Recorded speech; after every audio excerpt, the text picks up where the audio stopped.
Դատական համակարգի միանձնյա կառավարումը դարձել է քաղաքական դաշտի ամենազգայուն թեմաներից մեկը։ Մեկ անհաջող խոսք իշխանության հասցեին եւ կարող եք հայտնվել դատական երկարաձիգ պրոցեսների մեջ։ Այս եւ նախընտրական փուլում այլ կարևոր թեմաների մասին այս պահին զրուցելու եմ ՀԱՅԱՔՎ ազգային քաղաքացիական միավորման համակարգող Ավետիք Չալաբյանի հետ։ Բարև ձեզ, պարոն Չալաբյան, շնորհակալ եմ, որ այստեղ եք։ Պարոն Չալաբյան, Նիկոլ Փաշինյանի վերջին հայտարարություններից հետո դուք դիմել եք կոռուպցիայի կանխարգելման հանձնաժողով, պահանջելով պաշտոնատար անձի վարքագծի կանոնների խախտման վարույթ հարուցել։ Սա պարզապես պաշտոնյայի վարքագծի կանոնների խախտում է, թե նաև օրինակ այսինչ մարդուն սատկացնելու եմ ձևակերպումը տեղավորվում է նաև քրեական հանցագործության մեջ։ Տեսեք, նախ առաջ անգամ մենք դեռևս մեկ ամիս առաջ ենք դիմել ապրիլի 19-ին, երբ որ վարչապետի պաշտոնը զբաղեցնող անձը ազգային ժողովի ամբիոնից սկսեց հոխորտալ եւ ընտրողներին շունուշանգել անվանեց, ընդ որում իր հիմնական մրցակից տարբեր ուժերին, 3 ուժերի ընտրողներին, հա։ Եվ այդ ժամանակ դիմեցինք եւ ցավով պետք է արձանագրեմ, որ կոռուպցիայի կանխարգելման հանձնաժողովը փոխանակ վարույթ նախաձեռներ մեզ պատասխանել է մեր դիմելուց 1 շաբաթ հետո 20 էջանոց մի հատ պատասխանով, որով փաստորեն այդ անձի փաստաբանի դերն է ստանձնել։ Բազմաթիվ տենց մեկնաբանություններով ներկայացրել է, թե ինչու է իրենց տեսանկյունից դա համապատասխանում նախընտրական շրջանում քաղաքական մրցակցության տրամաբանությանը եւ այլն, որը աբսուրդ է։ Մենք ի պատասխան բողոք ներկայացրեցինք եւ ասացինք, որ կներեք, դուք պետք է վարույթ նախաձեռնեք, կողմերին լսեք, կողմերի փաստարկները լսեք, դրանից հետո եզրակացության գաք, ոչ թե եզրակացության գաք եւ վարույթ չնախաձեռնեք։ Հիմա երկրորդ անգամ ենք դիմել արդեն նույն հանձնաժողովին, տեսնենք այդ հանձնաժողովը ինչպես կարձագանքի, ես ուզում եմ մինչև ձեր ուղիղ հարցին պատասխանել, ասեմ հետեւելը։ Կոռուպցիայի կանխարգելման հանձնաժողովը ստեղծվել է ի թիվս այլոց, որպեսզի պաշտոնյաների գործունեությունը որոշակիորեն շրջանակների մեջ պահի, իրավական շրջանակների։ Մասնապես նրա խնդիրներից մեկը նրանց վարքագծի այդ կանոնակարգին հետևելն է։ Երբ որ այդ հանձնաժողովը իր ֆունկցիան չի կատարում, մենք տեսնում ենք իրար հետևից ահագնացող խախտումներ եւ այն խախտումը, որ մենք տեսել ենք երեք, երբ որ վարչապետի պաշտոնը զբաղեցնող անձը իր քաղաքական մրցակիցներին սպառնաց սատկացնելով ու ասաց այո, սա սպառնալիք է, հա, դա այո, մեր տեսանկյունից արդեն հատում է նաև հանցագործության սահմանագիծը։ Բռնության կոչ է բացահայտ։ Բռնության կոչ է, բռնության սպառնալիք է եւ բացի այն, որ մենք դիմել ենք կոռուպցիայի կանխարգելման հանձնաժողովին, ես առնվազն 2 այլ բան եմ տեսնում, հա։ Մեկը կենտրոնական ընտրական հանձնաժողովը պետք է ամենայն լրջությամբ քննարկի դա։ Արդյոք այդ սուբյեկտը իրավունք ունի շարունակել ընտրարշավին մասնակցել, որտեղ ընտրարշավի 19 սուբյեկտներից մեկը բացահայտ բռնության կոչերով է հանդես գալի, ընտրարշավի 3 այլ սուբյեկտների հասցեին բացահայտ բռնության կոչերով։ Երբ որ նա ասում է, որ ես կսատկացնեմ, ես ես կանեմ, իմ համար մինչև վերջ պարզ չի, այդ որ իր լիազորությունների շրջանակում է, որ ինքը իրավունք ունի այդ կարգի սպառնալիքներ տեղալ։ Հասկանում եք, չէ՞ որ եթե ես կամ դուք այդ կարգի սպառնալիք տեղային որևէ մեկի հասցեին, չեմ ասում իր, որևէ մեկի հասցեին, մեր նկատմամբ վարկանապես քրեական գործ Սամվել Կարապետյանին մեր ձևով արտահայտության համար դատում են։ Այո, այսինքն մենք իսկապես ունենք ոչ միայն ընտրովի արդարադատություն, բացարձակ ասիմետրիկ միակողմանի արդարադատություն, որով այդ անձին կարելի է ամեն ինչ, մնացած բոլոր քաղաքացիներին չի կարելի ոչինչ։ Սա բացահայտ բան է, եւ ես ասեմ ձեզ, մենք փորձել ենք նաեւ դիմել մեր եվրոպական գործընկերներին եւ պատկան կառույցներին եւ մեր հետ համագործակցող կուսակցություններին, իրանց ուշադրությունը հրավիրելով նրա վրա, որ հարգելիներս դուք գալիս եք այստեղ եվրոպական քաղաքական համանքի համաժողով եք անցկացնում։ Գովում եք այստեղ հաստատված ժողովրդավարական կարգերը, ասում եք, որ աջակցում եք այս անձին, անունը չեմ ուզում նույնիսկ տամ, հա, այս անձին, որ ինքը ժողովրդավար ղեկավար է եւ այլն, դրանից անցնում է տարածորեն 2 շաբաթ, եւ նա սկսում է բռնության սպառնալիքներով սատկացնել, որոնշակման ֆիզիկապես ոչնչացնել, չէ՞։ Այդ կարգի սպառնալիքներով ընտրարշավ անցկացում։ Դուք ձեր արածից գոհ եք, կներեք։ Դուք գոհ եք, այդ է Եվրոպան ձեր պատկերացած, այդ է ձեր պատկերացած ժողովրդավարությունը։ Պարոն Չալաբյան, բայց հատկապես այս բռնության կոչերը ակտիվացան վերջին օրերին քարոզարշավի ընթացքում, օրինակ 3 անհետ կորածի քրոջ հետ այդ միջադեպը այսօր Ազատի կացարանում զոհվածի հարազատին բռնի ուժով տեղափոխելը մեղադրել է նրան, թե ընդդիմությունից փող է վերցրել դրա համար է այսօր եկել իրեն մեղադրում, տարբեր մարդիկ են մոտենում։ Վիրավորել է, երբ որ ասես պետք է մեռած լիներ արդեն։ Հա, իհարկե, բոլորին ձերբակալելը, այս ամենը հիմա իշխանությունը տեղավորում է իբր մեզ հասցրել եք նյարդային պիկին կամ նրան աջակիցները նրան ասում են, պաշտպանում են, թե նյարդայնանում է մարդը, որովհետև նյարդայնացնում եք։ Սա կարող է նյարդային պորտկումներ լինել, թե սրանք էլ հատուկ տեխնոլոգիաներ են քաղաքական։ Ես օրինակ պատկերացնում եք հիմա նյարդայնանամ ու ձեզ ապտակեմ։ Դա նորմալ է։ Նորմալ չէ՞։ Օրինակ ձեր հարցից նյարդայնանամ ձեզ ապտակեմ։ Նորմալ չէ՞։ Դուք որպես խելամիտ մարդ կգնեք կդիմեք ոստիկանություն, չէ՞։ Նույնը ստեղ է, կներեք, որ այդ համացություն են բերում։ Նույնը ստեղ ինչ նշանակում նյարդայնանումը։ Քաղաքական գործընթացի մեջ է գտնվում։ Ընտրաշավ է իրականացնում, չէ՞։ Ընտրաշավի ընթացքում հանդիպումը ընտրողների հետ մարդիկ իրեն հարցեր են տալիս։ Այդ հարցերին ինքը պետք է տա adekvat պատասխաններ։ Որոշ դեպքերում ներողություն խնդրի։ Երբ որ գալիս են ասում են դու իմ հայրենիքը խլել ես երիտասարդ աղջիկը, նա պետք է ներողություն խնդրի։ Նա ընդհանրապես ասած պետք է ցնկի գա այդ աղջիկը ձեռքնել համբուրի։ Ասի կներես, որ չկարողացա հայրենիքդ պահեմ։ Ոչ թե վրան սկսի գորգռալ, հասկանում եք, սա բացարձակ ոչ adekvat վարքագիծ է եւ ես երկու հնարավոր պատճառ եմ տեսնում։ Մեկը իրականում իսկապես կորցրել է իրան, ինքնատիրապետումը, որտեղ հասկանում է, որ պարտվում է ընտրաշավը։ Եվ որովհետև մենք էլ ընտրաշավին ենք մասնակցում, ինչպես հասկանում եք, մարզերով ենք շրջում, տեսնում ենք ինչ վախի մթնոլորտ է այնտեղ հաստատել եւ հասկանում ենք, որ այդ վախի մթնոլորտը միևնույնն է, մինչեւ ընտրությունները փլվել է։ Փլվել է, որ այս ամեն ինչը բերել է, որ մարդիկ գնան իրաց սրտով ընտրություն կատարել։ Բայց կա եւ երկրորդ տարբերակը, որի մասին ես նույնիսկ ավելի եմ անհանգստանում, ինձ թվում է, որ նա գիտակցված տանում է քաղաքացիական բախումների։ Նա փորձում է տանել նրան, որ ի վերջո քաղաքացիական բախումներ տեղի ունենան, առաջինը մենք Տաշիրում արդեն տեսանք, երբ որ իր կողմնակիցները հարձակվեցին ուժեղ Հայաստանի կողմնակիցների վրա, զորով մեջներով անցան, մարդկանց հրմշտելով, բրբրթելով եւ այլն, եւ դրանից հետո էլ 10 հոգու նկատմամբ քրեական գործ հարուցվեց։ Իրանց իհարկե ոչ, իրանց մրցակիցների։ Բացարձակ ընտրովի արդարադատություն ունենք, մեր ժողովուրդը հաճախ ասում, որ Հայաստանում ընտրություններով հնարավոր չի իշխանություն փոխել, լսել եք երևի այդ արտահայտության մասին, եւ երբ որ մենք այս ամեն ինչին ականատես ենք լինում, հասկանում ենք մարդիկ ինչ են այդպես մտածում։ Հասկանում եք, որովհետեւ տեսնում են, որ իշխանությունը օգտագործում է բոլոր հնարավոր անհնարին եւ անհնարինից էլ անհնարին լծակները, որպեսզի կարողանա վերարտադրվել մարդկանց ահաբեկել, մարդկանց նկատմամբ բռնություն, ձերբակալ, օրական արդեն փաթեթներով ձերբակալություններ, օրական։ Ես կարծում եմ, որ բոլոր դեպքերում միևնույն է այդ ամեն ինչը փլվել է եւ հակառակ արդյունքն է տալու, որովհետեւ ի վերջո մարդու ամենակարևոր բնազդը դա է, որ նա չի ուզում ստրուկի պես ապրել։ Նա երբ որ սկսում է հասկանալ, որ այս վարչախումբը իր ազատության, իր անվտանգության, իր բարեկեցության հիմնական սպառնալիքն է, նա այս վարչախումբը մերժելու է։ Այս վարչախումբին ընտրելու են միայն այն մարդիկ, որոնք իրանցից անմիջական բարի բուն իմաստով ստրկական կախման մեջ են գտնվում։ Մնացածները մերժելու են այս վարչախումբին եւ մենք դա տեսնում ենք։ Այս շրջանում նաև ակտիվացել է ներքին թշնամու որոնելու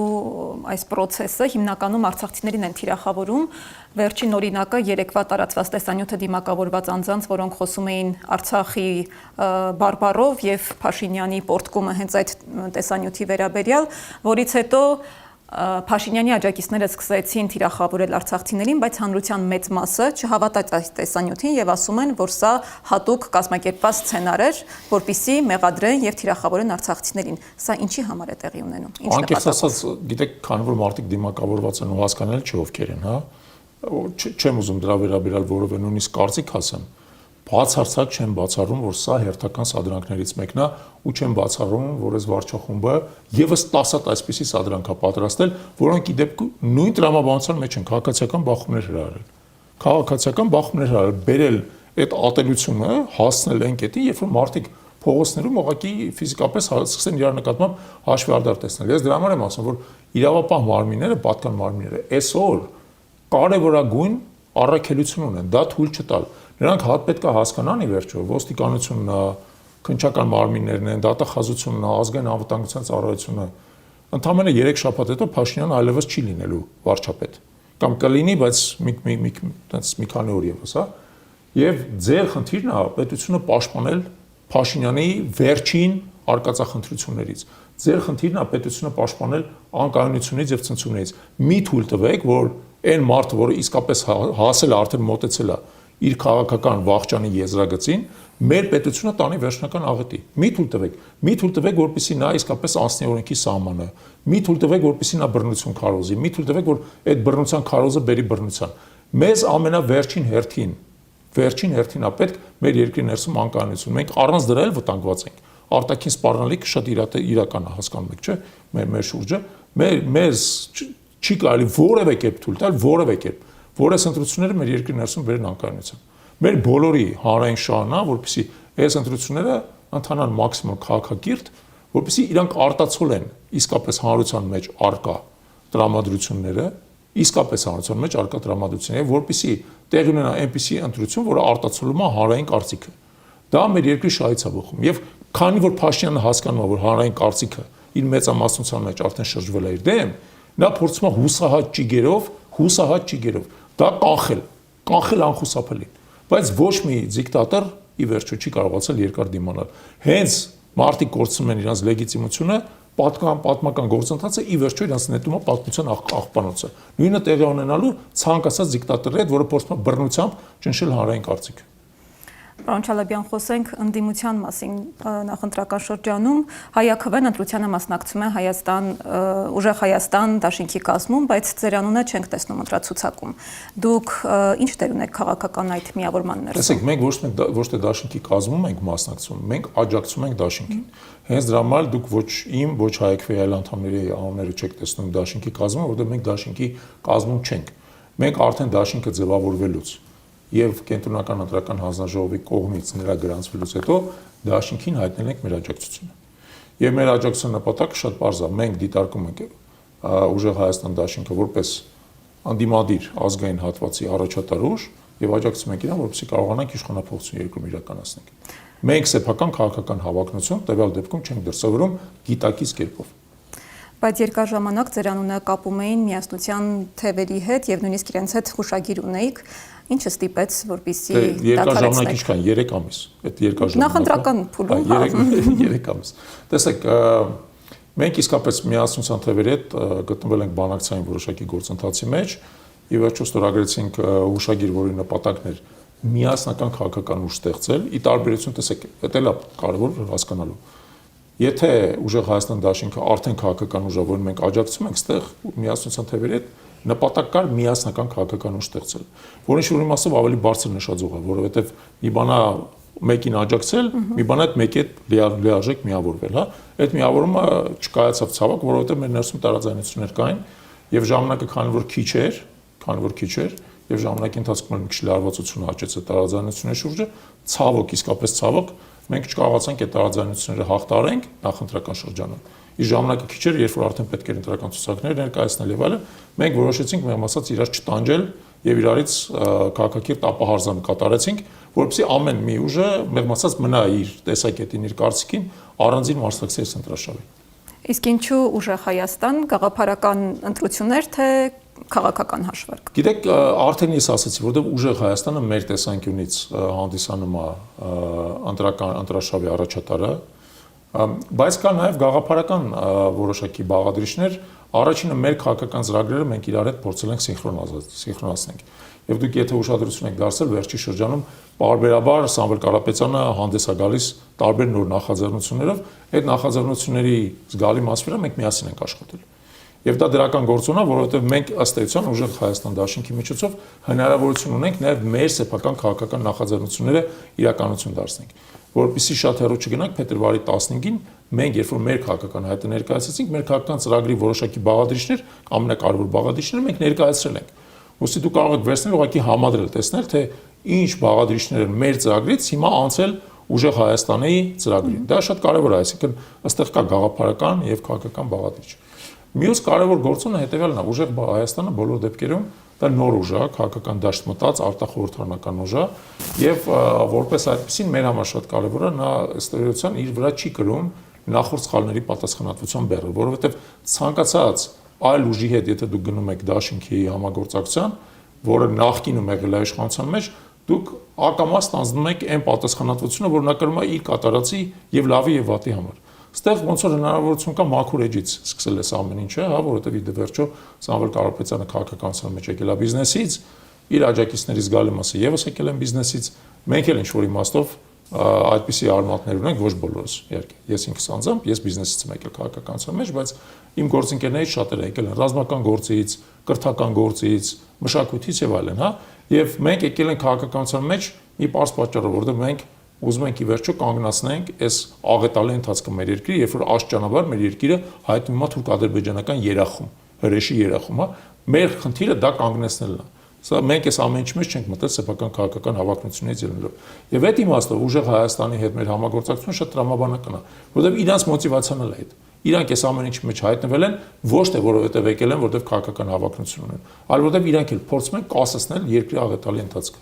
Իսկ հակասություններ չկան, որովհետև օրինակ ՀԱՅԱՔՎ-ի գործունեության առանցքում ազգային օրակարգն է,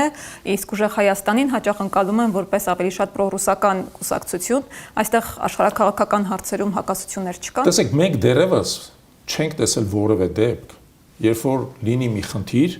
որ մեր ներսում, հա, որը կունենար պրոռուսական լուծում եւ պրոհայկական լուծում եւ պետք է դրանց միջև ընտրություն կատարել։ Մենք այդպիսի դեպք առայժմ չենք տեսել, հա։ Ասեմ ձեզ հետեւյալը.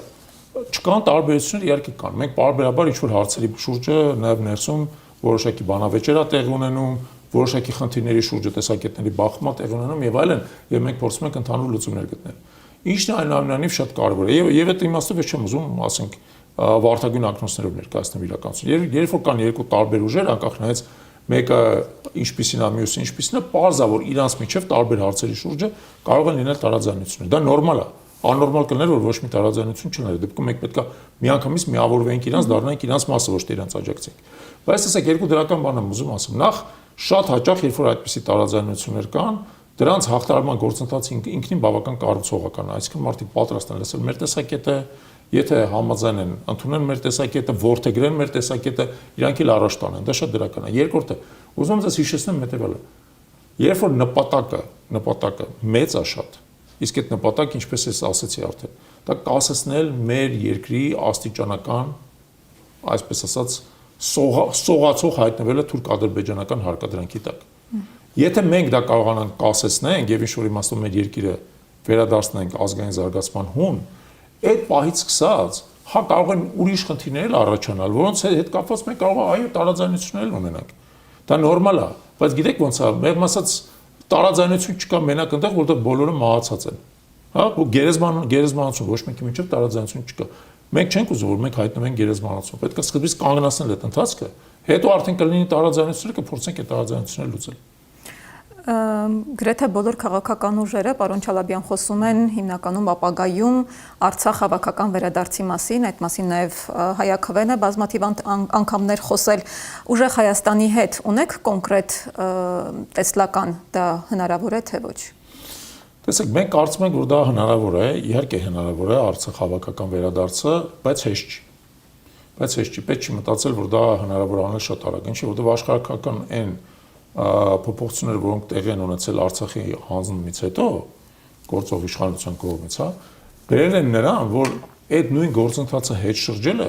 շատ ավելի բարդ է, քան թե այն ինչ որ տեղի ունեցել, այսինքն Արցախը պարպվեց տարածորեն մի շաբաթվա ընթացքում, ինչպես հիշում եք, իհարկե գործընթացը ավելի երկար էր, սկսած 44-րդ պատերազմից մինչև սեպտեմբերի վերջ 23 թվականի։ Բայց հիմա մենք պետք է սկսենք քայլ առ քայլ այդ ամեն ինչը հետ վերախաղարկել, օգտվել նրանից, որ միջազգային իրավունքը մեր օգտին է տվել դեպքում, որովհետև կա 23 թվականի նոյեմբերի 17-ին Հագայի արդարադատության միջազգային դատարանի կողմից ընդունված որոշումը, որը պարտադրում է Ադրբեջանին ընդունել Արցախահայերի վերադարձի եւ արժանապատիվ եւ անվտանգ կյանքի իրավունքը։ Պետք է կարճել այդ կարևորագույն միջազգային փաստաթղթից եւ աստիճանաբար հասնել այն կետին, երբ որ Ադրբեջանը ստիպված լինի։ Հիմա որ դեպքում է, երբ որ Ադրբեջանը ստիպված կլինի, այն դեպքում, երբ որ պետք չի մտածել անպայման ռազմական գործողությունների նոր պատերազմի մասին։ Պետք է հասկանալ հետևյալը. Ադրբեջանը կանի այն դեպքում, երբ որ դա բխի իր շահերից, որ դեպքում դա կբխի իր շահերից, երբ որ առաջինը մենք ձևավորենք միջազգային կոնսենսուս դրա շուրջը։ Երբ որ եւ Ռուսաստանի Դաշնությունը, եւ Ամերիկայի Միացյալ Նահանգները, եւ Եվրոպական միությունը, եւ Իրանը, եւ նույնիսկ Թուրքիան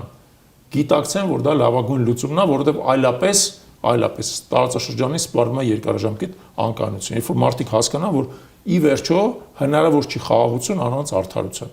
Իսկ արդարությունը պետք է տեղի ունենա նաև Արցախահայության հետ կապված, որտեղ մարդիկ իսկապես զրկվել են իրենց տներից, իրենց իրավունքներից, իրենց կյանքից, իրենց մշակույթից, իրենց հայրենիքից եւ այլն։ Չի կարող տենց լինել, ինչպես Փաշինյանն է պնդում, որ Արցախահայերը իրենց հայրենիքը գտել են Հայաստանի Հանրապետությունում։ Ոչ, Արցախահայերը բացահայտ ասում են, մեր հայրենիքը ընդեղ է, մեզ հետ վերադարձեք մեր հայրենիք։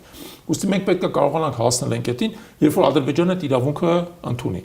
Դա արագ ամենայն հավանականությամբ չի կարող տեղի ունենալ, որովհետև ուժային բալանսը առայժմ Ադրբեջանի օգտին է, բայց այդ ուժային բալանսը աստիճանաբար շեղվելու է մեր օգտին։ Եթե մենք կարողանանք երկրում իշխանությունը փոխենք եւ հետևողականորեն զարգացնենք մեր պետությունը, եւ տնտեսությունը, եւ անվտանգային համակարգը, եւ կրթական համակարգը, եւ ինչ որ իմաստով կարողանանք ներգաղթ կազմակերպենք, ժողովրդագրական ուժը մեր վերականգնենք, ես կարծում եմ, որ դա շատ հասկանալի տեսանելի ապագայի խնդիր է դառնալու, երբ որ մենք կարողանանք ի վերջո Ադրբեջանի հետ նստենք բանակցությունների սեղանի շուրջ, ասենք, գիտես ինչ, դու պետք է ընդունես այս մարդկանց իրավունքը, հենց քո սեփական շահերից ելնելով։ Դա լրիվ իրատեսական եմ համարում։ Ընտրության ճանապարհով փոփոխություն հնարավոր է։ Այո, հնարավոր է եւ Հայաստանի փորձը ցույց է տալիս, որ ընտրության ճանապարհով փոփոխություններ եղել են։ Ես ինքս առաջի անգամ, երբ որ մասնակցել եմ ընտրություններին 1990 թվականին, 10 տարեկան էի ես։ Մենք ընտրությունների ճանապարհով կարողացանք հաղթենք կոմունիստական կուսակցությունը սովետական միության պայմաններում եւ ձևավորենք նոր իշխանություն, հա։ Հիմա մարդիկ կարող են ասել դա ուրիշ իրավիճակ էր եւ այլն, բայց կներեք էլի, այդ սովետական իշխանությունն էլ թույլ իշխանություն չէր, սովետական KGB-ն էլ ավելի թույլ չէր, քան թե հայկական ՀԱՑ-ն։ Այսինքն իրավիճակներ կան եւ որ երբ որ տեղի ունենում ազգային նպատակի շուրջը հստակ համախմբում, հա, ուժերի միավորումը տեղի ունենում, հստակ նպատակադրումը տեղի ունենում, այդ ամենը կարելի է փոխել։ Իդեպ այն ժամանակ էլ կոմունիստների դեմ պայքարում էր ոչ թե մեկ ուժ, տարբեր ուժեր էին պայքարում, իրանք միասին կարողացան ի վերջո հաղթեն կոմունիզմը, դրանից հետո իրանց միջև բաժանումներ տեղ ունեցավ։ Ասենք առաջացավ հայ-հեղափոխական դաշնակցության հայկական մասը, ռամկավոր ազատական կուսակցությունը եւ այլն, աստիճանաբար տեղ ունեցավ շերտավորում, բայց հիմա էլ նույն տրամաբանությամբ է պետք գնալ։ Եթե մենք տեսնում ենք, որ երկրում իշխանության գտնվում է ապազգային ուժ, որը երկիրը տանում աղետալի ճանապարհով, առաջի խնդիրը այո, հենց ընտրություններով իրան փոխելն է։ Իդեպ ես հասկանում եմ, որ նա դիմադրելու է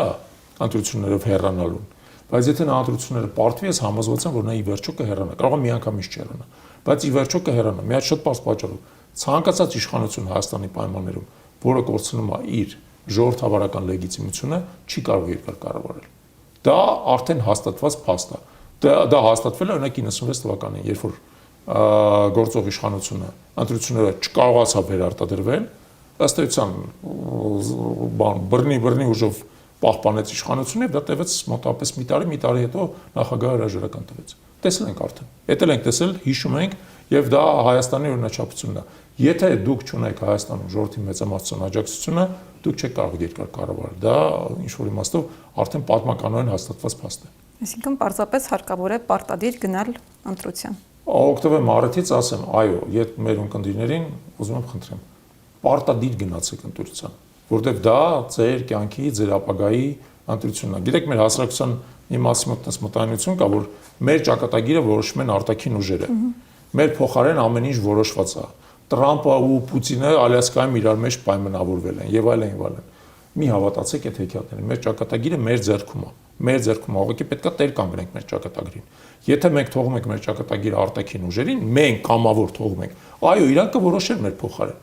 Բայց եթե մեր ճակատագիրը վերցնում ենք մեր ձեռքը, մեր փոխարեն ուժ ոչ մեկ չի որոշի։ Շնորհակալություն։ Ձեզ եմ շնորհակալ։ Հիշեցնում եմ, որ զրուցում էի Հայ ԱՔՎ ազգային քաղաքացիական միավորման համակարգող Ավետիք Չալաբյանի հետ։